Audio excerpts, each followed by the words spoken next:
Hello everyone. Today I have again came up with another video, and this video will be all about credit creation.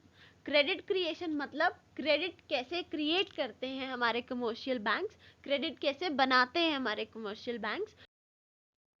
So here we have the meaning of credit creation कि credit creation का मतलब क्या होता है. नाम से ही हमें पता चलता है कि क्रेडिट को क्रिएट करना. So now let's check out. It is the main function of commercial banks कि commercial banks का सबसे main function होता है, major काम होता है क्रेडिट को क्रिएट करना, क्रेडिट को बनाना. Then we have the meaning power of banks which enables them to expand their secondary deposits more than their primary deposits. Actually ये थोड़ी सी टेक्निकल डेफिनेशन है या टेक्निकल मीनिंग है. बेसिकली इस मीनिंग का मतलब ये है कि बैंक्स की पार क्रेडिट क्रिएशन, क्रेडिट बनाना, क्रेडिट कैसे बनाते हैं.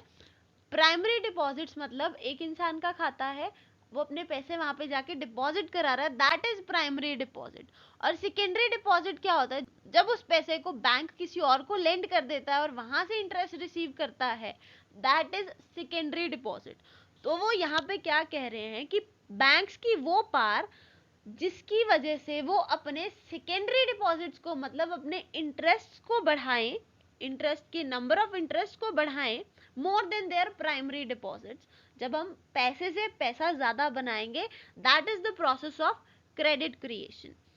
So it impacts the level of production, consumption and investment. हमारी इकोनॉमी में ये तीनों चीजें जो हैं इफेक्टेड रह जाती हैं क्रेडिट क्रिएशन की हेल्प से. क्योंकि क्रेडिट क्रिएट होगा मतलब पैसे से अगर बैंक पैसा बनाएगा तभी हमारी इकोनॉमी जो है वो ग्रोथ कर सकती है.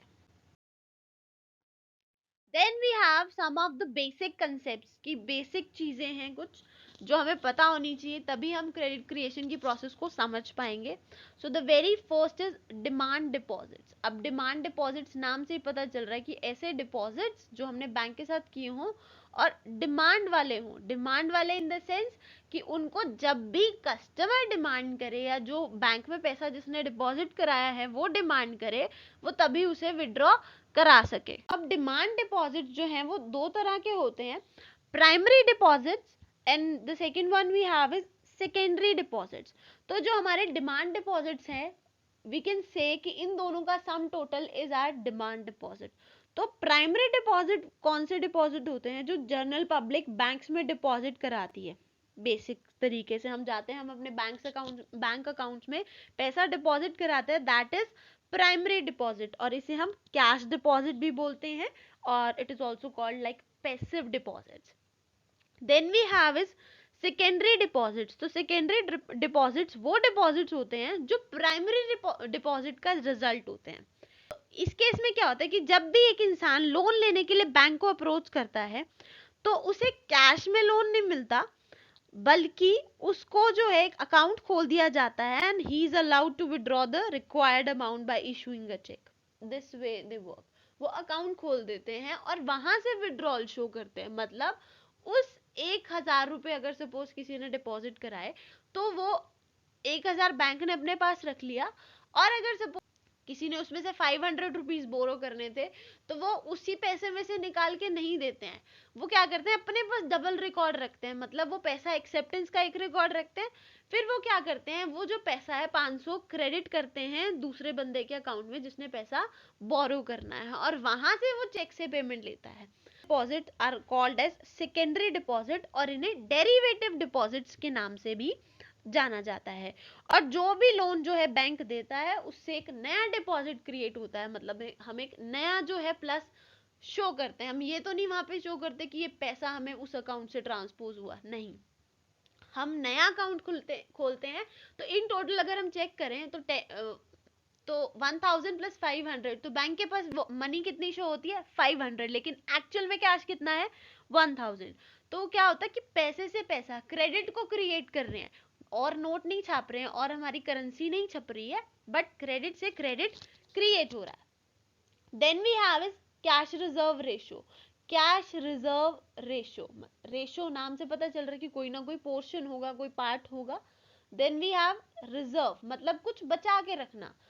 And then cash. तो cash reserve ratio is that ratio जिस रेशियो में कुछ अमाउंट ऑफ कैश बैंक अपने पास रखता है और बाकी का पैसा जो है वो लेंड करता है। सपोज कि अगर पब्लिक ने पैसा डिपॉजिट कराया है एक बैंक में से 1 लाख रुपीज अगर बैंक को मिला है डिपॉजिट से, तो सारा का सारा 1 लाख लेंड नहीं करती बैंक, कुछ एक परसेंटेज जो कि कैश रिजर्व रेशियो जो है रिजर्व करके रखी जाती है और बाकी पैसे को लेंड किया जाता है।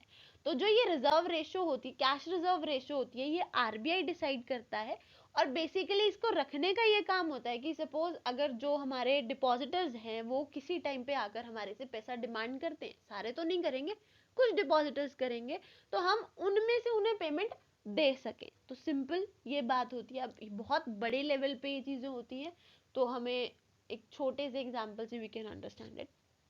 Then we have is excess reserve. नाम से पता चल रहा है एक्सेस यानी ज्यादा, रिजर्व यानी कुछ बचा हुआ। तो excess reserve is the amount lying with the bank in excess of required cash reserve is called excess reserve। suppose कि अगर किसी suppose आरबीआई ने प्रोविजन दिया कि you have to maintain 4% of cash reserve ratio और आपने 6% किया हुआ, तो जो एक्स्ट्रा 2% है that is excess reserve. Simple भाषा में ऐसे है। Then we have is credit multiplier. Credit हमें पता है उधार, एंड मल्टीप्लायर, यहाँ पे मल्टीप्लायर की स्पेलिंग गलत है LNT में।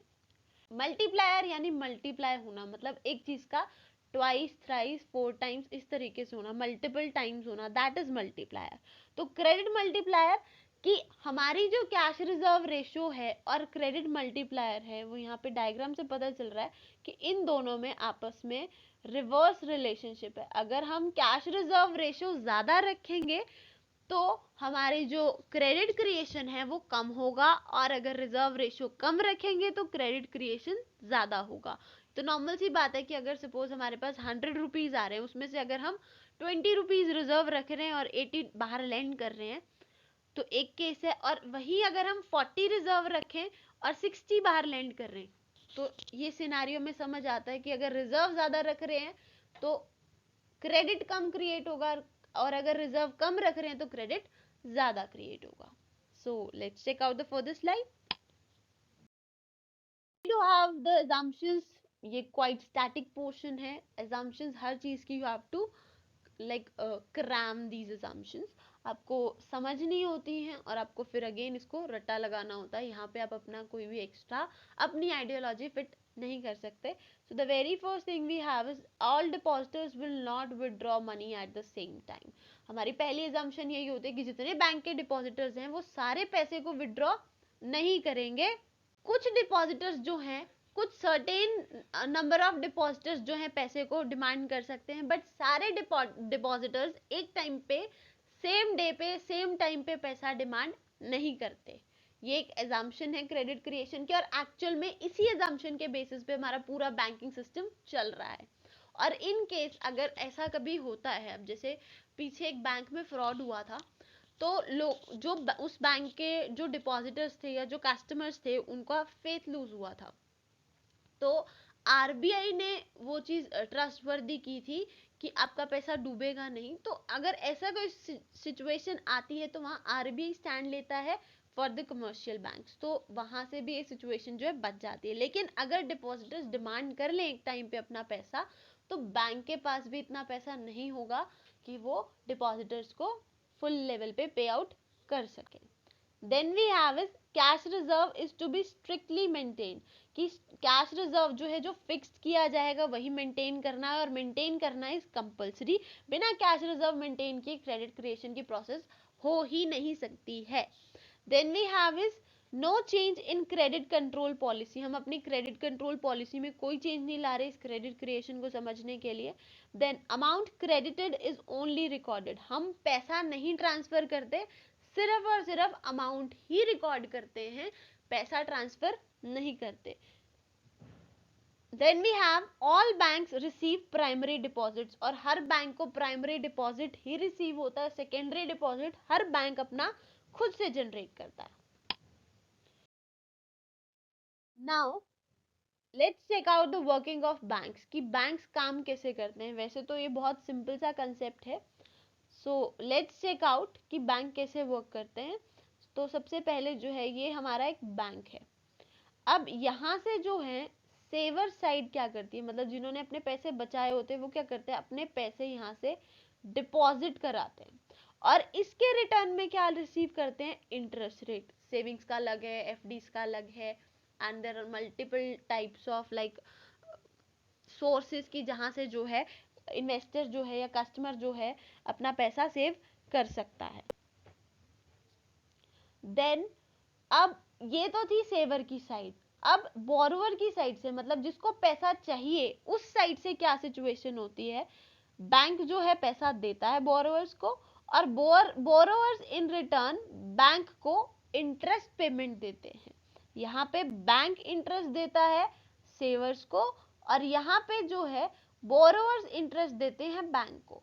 और हमेशा जो है इंटरेस्ट पेमेंट जो है जो बोरोवर्स ने दी होती है वो हमेशा ज़्यादा होती है as comparison to interest received. तो ये वाला इंटरेस्ट जो हमेशा ज़्यादा होता है। तो इसी का जो बीच का मार्जिन होता है उसी से बैंक जो है अपनी अर्निंग्स करते हैं, अपना प्रॉफिट कमाते हैं। Now we have the actual case, that is the process of credit creation, कि हम क्रेडिट किस तरह से क्रिएट करते हैं। तो हर प्रोसेस को, क्रेडिट क्रिएशन की प्रोसेस को समझने के लिए हमें टेबल समझ आना चाहिए and that's quite simple to understand. सबसे पहले पर्सन ए आता है और वो डिपॉजिट कराता है 1000 रुपीज, राइट। ये उसके हुए प्राइमरी डिपॉजिट्स। तो अब अगेन कैश रिजर्व हमें गिवन है, जैसे मैंने पहले बताया कि कैश रिजर्व जो है आरबीआई डिसाइड करता है और हर बैंक को वो चीज फॉलो करनी पड़ती है। आरबीआई ने 20% बताया, तो 1000 का 20% 200 is to be maintained cash reserve, ये बैंक अपने पास रखेगा। देन जो ये 800 रुपीज है बचे हुए, ये जो है आगे बैंक लेंड कर देता है आगे फर्दर लोन, ताकि वहां से भी जो है वो पैसा जनरेट कर सके। तो यहाँ पे वही चीज दिखाई कि ये जो अगेन 800 रुपीज है ये यहाँ पे आए, इनका 20% 160 कटा और ये रिमेनिंग जो अमाउंट था ये था। अगेन फिर यही वाला अमाउंट जो है आगे लेंड कर दिया गया और द सेम प्रोसीजर किया गया। सो ये प्रोसेस जो है ऐसे ही चलती है और this is the whole process of credit creation. So now we are having limitations of credit creation, कि क्रेडिट क्रिएशन की क्या क्या लिमिटेशंस है। तो सबसे पहले limitation that we have is cash reserve ratio. Cash reserve ratio maintain करनी पड़ती है और वो जो रेशियो है वो बहुत ज़्यादा डिफ्रेंशिएट करती है और काफ़ी ज़्यादा मार्जिन जो है वो वहीं पे रह जाता है। और कैश रिजर्व रेशियो इफेक्ट करती है हमारी क्रेडिट क्रिएशन को। कम रखेंगे तो ज़्यादा क्रेडिट क्रिएशन होगा, that is also not good for the economy. और ज़्यादा रखेंगे तो कम क्रेडिट क्रिएशन होगा, वो भी एक फेवरेबल सिचुएशन नहीं है इकोनॉमी के लिए। Then we have is credit policy of RBI. RBI की क्रेडिट पॉलिसी जो है हमें अफेक्ट करेगी। हमें पता है क्रेडिट पॉलिसी जो है वो आरबीआई ही प्रोवाइड कराता है। तो आरबीआई की कैसी क्रेडिट पॉलिसी है, स्ट्रिक्ट पॉलिसी है, लिबरल पॉलिसी है, जैसी भी पॉलिसी होगी उसी हिसाब से हमारी क्रेडिट क्रिएशन की प्रोसेस को अफेक्ट होगा। अगर मान लो उन्होंने जो क्रेडिट एक्सपेंशन पॉलिसी अपनाई है, मतलब क्रेडिट बहुत ज़्यादा बढ़ाना है, तो कमर्शियल बैंक्स की जो कैपेसिटी है वो क्रेडिट बनाने की वो बढ़ जाएगी। और अगर कम की हुई है तो ऑब्वियसली बात है vice versa will happen. Then we have is credit policy of other banks, की हमारी जो है एक बैंक की कैपेसिटी क्रेडिट को क्रिएट करने की और बाकी सारे कमर्शियल बैंक्स पे भी डिपेंड करती है। अगर सारे बैंक्स जो हैं इकट्ठे मिलके काम करेंगे तो वो ज़्यादा क्रेडिट क्रिएट कर पाएंगे और अगर वो डिवाइड होके काम करेंगे तो क्रेडिट क्रिएशन प्रॉपर नहीं हो पाएगा और वो अल्टीमेटली हमारी इकोनॉमी को ही इफेक्ट करेगा। Then we have is leakages in circulation, कि हमारी सर्कुलेशन में लीकेजेस हैं, मतलब लोग जो हैं वो अपना पैसा डिपॉजिट करा के या तो जल्दी विड्रॉ करा लेते हैं या हमें जो इंटरेस्ट पेमेंट रिसीव होनी है through by the way of lending loans, advancing loans, तो वहां से पैसा नहीं जनरेट हो पाता। तो 10 लीकेजेस मतलब हमारा जो पूरा फ्लो है वहां पे कहीं पे भी उस फ्लो में एक कट लगना या ड्रिपिंग होनी, कहीं से भी पैसा जो सर्कल से बाहर जाना, that is leakages. Then we have is nature of securities, कि हमारी जो सिक्योरिटीज है उनका नेचर कैसा है, या हमारे जो बोरोवर्स हैं वो कैसे हैं, रिलायबल हैं या नहीं, पैसा वापस देंगे या नहीं देंगे। अगर वो पैसा डूब ही रहा है, मतलब कुछ ऐसे लोन्स है जो रीपे ही नहीं हो रहे, तो वहां से क्रेडिट क्रिएशन की तो कोई उम्मीद ही नहीं रखी जा सकती। Then we have is amount of primary deposits. हाँ, अगर हमारे प्राइमरी डिपॉजिट्स ही लिमिटेड हैं, मतलब लोग बैंक्स में पैसा फर्स्ट टाइम के लिए ही नहीं डिपॉजिट करा रहे, तो वहां से सेकेंडरी डिपॉजिट्स तो जनरेट ही नहीं होंगे, तो क्रेडिट क्रिएशन भी अफेक्ट होगा। Then we have is banking habits of people, कि जो लोगों की बैंकिंग हैबिट्स हैं वो अभी भी जो काफी सारी पॉपुलेशन है हमारी इंडिया की जो बैंक्स पे रिलाई ही नहीं करती है। That's why the government has initiated Jan Dhan scheme, कि हर इंसान को बैंकिंग की फैसिलिटी मिले, और जैसे ही अगर पर पर्सन 1 रुपी भी कंट्रीब्यूट करता है, तो there are numerous of people who are contributing to the nation, और उनका एक एक रुपया जोड़ के बहुत सारे पैसे डिपॉजिट किए जा सकते हैं, और उस डिपॉजिटेड अमाउंट से अगेन सर्कुलेशन चलाई जा सकती है, क्रेडिट क्रिएट किया जा सकता है। So that's it from my side. I hope you understood it well. If you guys have any query, any doubt, you can ask us in comment section, and we'll definitely try to respond your query as soon as possible. So till then, stay connected. Good luck.